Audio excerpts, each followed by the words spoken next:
તો મહેસાણાના એટીએસ આતંકવાદી કેસમાં પકડાયેલા શંકાસ્પદોની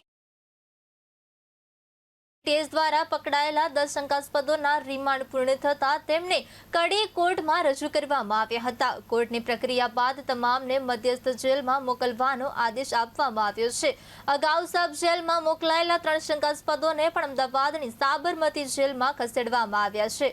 હાલ આ કેસમાં કુલ 13 શંકાસ્પદો જેલ કસ્ટડીમાં છે।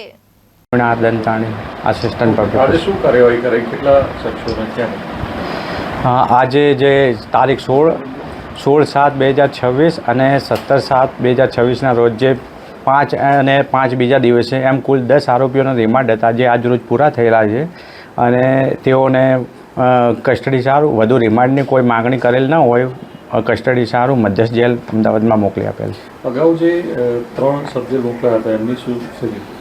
અગાઉ જે 3 સભ્યોને મોકલાયા હતા મહેસાણાથી એમને રેફર કરીને મધ્યસ્થ જેલમાં મોકલી આપેલ છે। અને આ જે 10 શખ્સો છે એમને પણ અહીંયા રખાશે કે બાદમાં અમદાવાદ?